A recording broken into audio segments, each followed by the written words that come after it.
오늘 함께 은혜 받으실 하나님 말씀 베드로전서 3장 18절로 22절까지입니다. 함께 한 목소리로 합독하겠습니다.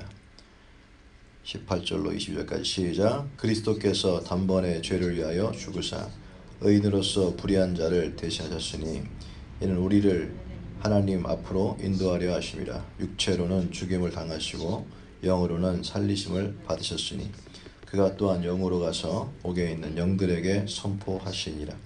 그들은 전에 노아의 날 방주를 준비할 동안 하나님이 오래 참고 기다리실 때에 복종하지 아니하던 자들이라. 방주에서 물로 말미암아 구원을 얻은 자가 몇 명뿐이니 겨우 8명이라. 물은 예수 그리스도께서 부활하심으로 말미암아 이제 너희를 구원하는 편이 곧 세례라. 이는 육체의 더러운 것을 제하여 버림이 아니요 하나님을 향한 선한 양심의 간군이라. 그는 하늘에 오르사 하나님 우편에 계시니 천사들과 권세들과 능력들이 그에게 복종하느니라. 아멘. 오늘 이 본문은 사실 성경에 여러 가지 나래 구절들이 있는데 그 중에 하나입니다. 그렇지만 오늘 베드로의 메시지는 분명한 것을 우리가 깨닫게 되어집니다. 이 베드로 전서를 쓸 때 베드로는 당시에 모든 흩어져 있는 기독교를 박해한 로마 때문에 힘들어서 흩어져 있는 고난받는 그 그리스도인에게 편지한 거라고 얘기했습니다.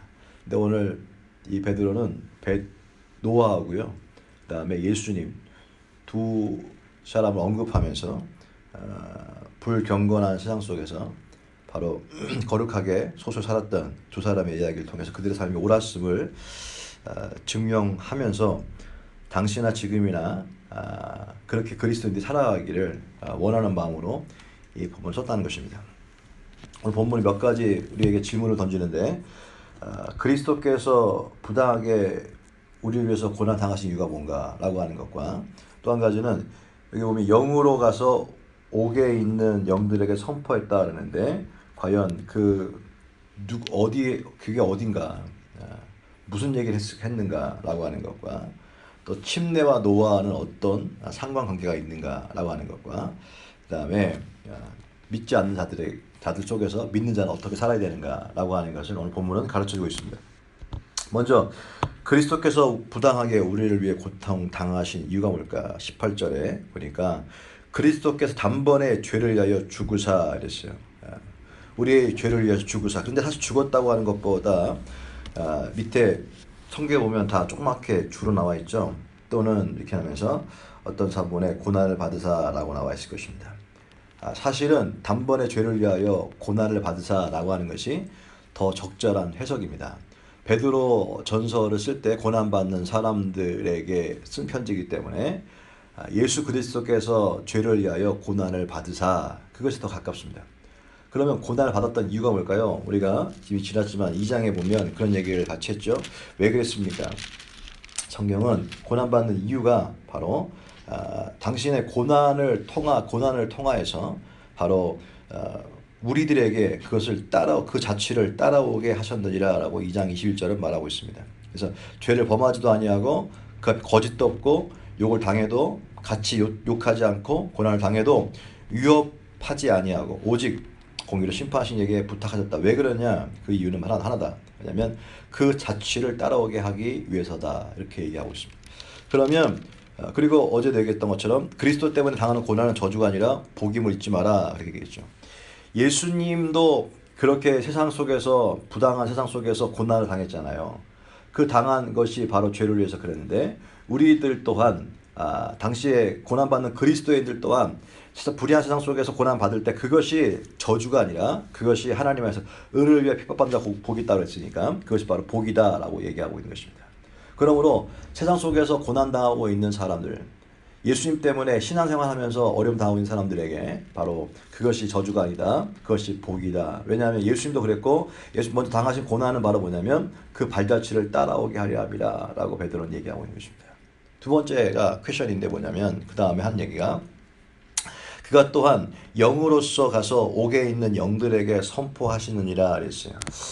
자, 이게 뭐냐면 옥이라고 하는 감옥을 말하거든요. in prison, 감옥. 자, 감옥에 있던 영은 누구고, 언제 무엇을 선포했는가라고 하는 질문이다. 여기가 굉장히 난해한 구절 중에 하나인데 어떤 사람들은 얘기합니다. 이거 성경 읽어보면 영으로 가서 옥에 있는 영들에게 선포하시니라. 그들은 전에 노아의 날 방주를 준비할 동안 하나님이 오래 참고 기다릴 때에 복종하지 아니하던 자들이라 그랬어요.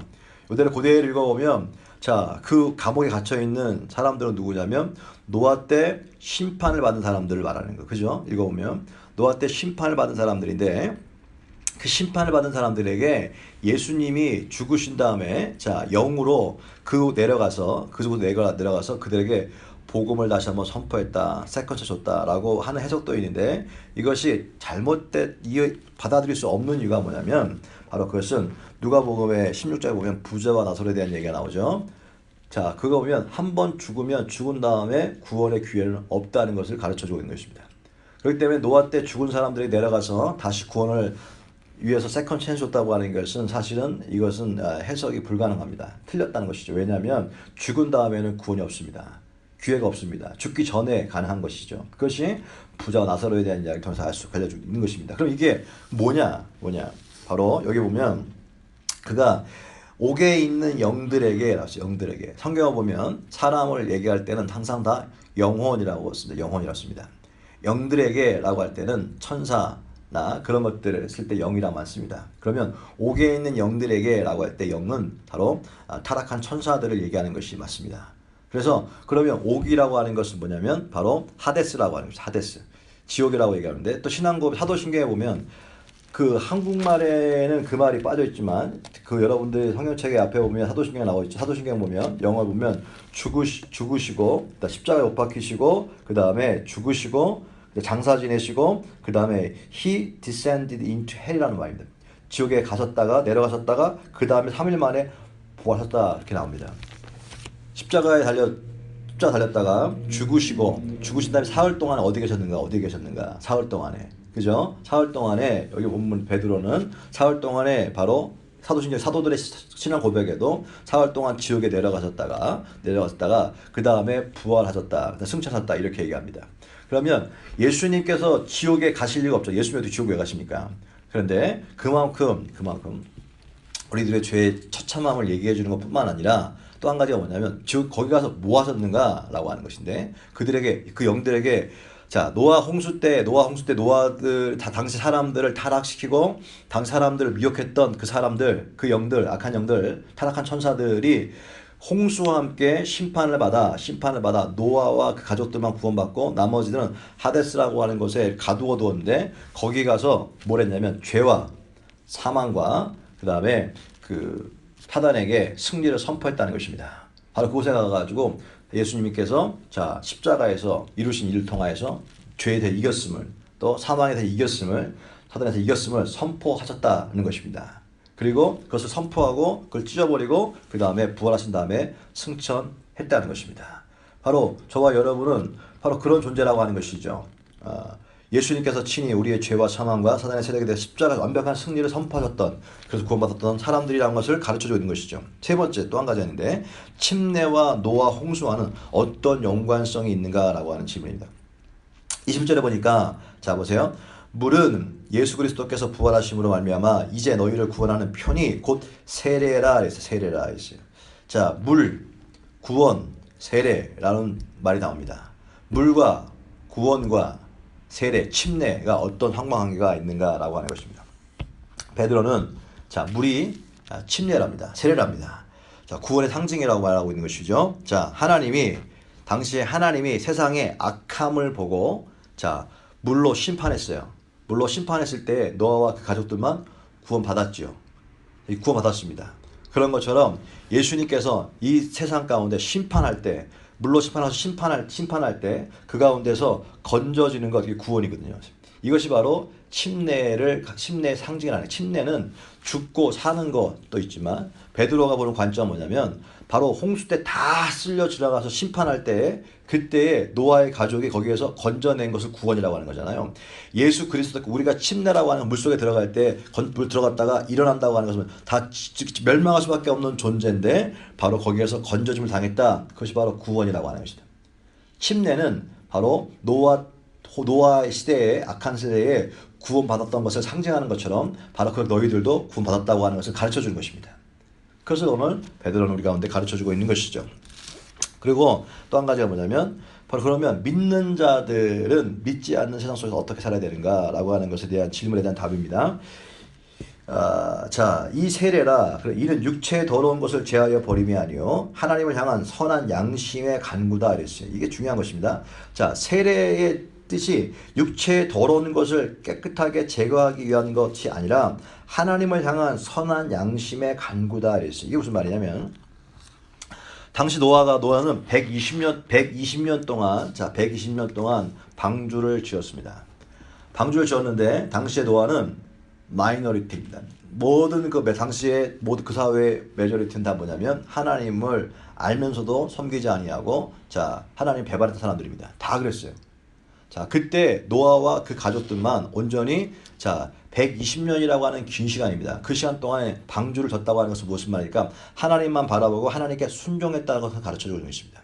소수죠. 자, 그러나 당시의 사람들의 눈에 비춰본 노아와 그 가족은 어떻게 보면 극단주의 신앙이처럼 보였고 저들의 무의미하고 비도 안 오는데 저걸 산에다가 저 방주를 어마어마한 방주를 왜 짓나라고 하는 것처럼 어리석게 보였을 것입니다. 그런데 시간이 지난 다음에 노아의 그 삶이 헛되지 않았음을 증명하고 있지 않습니까? 예수도 똑같습니다. 예수님도 당시에 전체적인 사회 속에서 대다수 사회는 하나님 알지만 하나님을 사실 인정도 안 하고 자기 멋대로 살았어요. 그때 예수님은 정말로 소수였죠. 예수님은 소수 마이너리티였어요. 그런데 소수였는데 그래서 핍박도 당했죠. 고난 당했어요. 그런데 나중에 예수님께서 십자가 달려 돌아가셨을 때에 사람들이 이겼던 것처럼 보입니다. 그런데 결국 뒤에 보니까 예수님 삶이 옳았다는 것이죠. 뭘 얘기하려고 그러니까 노아와 예수님 얘기를 하면서 당시에 고난받는 사람들은 분명히 마이너리티입니다. 소수입니다. 그리고 대부분의 사람들은 다 멀쩡하게 잘 살고 있는 것처럼 보여요. 그들이 핍박받으면서 이렇게 꼭 살아야 될 필요가 있을까라고 갈등하고 있었겠죠. 고난받으면서 힘들으니까 너무 이건 맞지 않는 게 아니라 갈등하고 있었겠죠. 그때 베드로가 이 서신을 통해 성령께서 하신 말씀이 무엇입니까? 바로 노아와 예수님의 얘기를 하면서 지금 너희가 이 얘기를 잊지 마라. 당시에 노아도 그랬다. 예수도 그랬다. 그 삶이 헛된 삶처럼 보이고 핍박도 당하고 고통당했지만 시간이 지난다 보니까 그 삶이 옳았음을 증명하지 않았냐. 그렇게 얘기하는 거예요. 그럼 지금 똑같다고 하는 것이 우리들이 살아가면서 점점 하나님의 말씀에 순종하고 있는 삶이 점점 쉽지 않고 말씀대로 순종하고 있는 삶이 소수예요. 그런데 그 소수의 사람들이 대다수 사람들을 그들의 손가락질 하면서 그들의 신앙을 비난도 하고 그들의 신앙 격려는커녕 끌어내리지요. 그리고 예수 믿는 사람 안에서도 세상과 타협하면서 그렇게 대부분 적당히 살아가고 있는 시대 가운데 하나님을 온전하게 섬긴다고 하는 것은 참으로 쉽지 않아요. 정말 소수고 세상적으로 누려볼 때는 그것이 헛된 삶처럼 보이고 틀린 삶처럼 보이지만 중요한 것은 그렇게 하나님 말씀대로 붙잡고 살다 보면 그렇게 또한 때로는 거룩한 소수로 살아가다 보면 예수님이 다시 땅에 오셨을 때에 우리들의 신앙이 옳다고 인정받는 날이 반드시 온다는 사실입니다.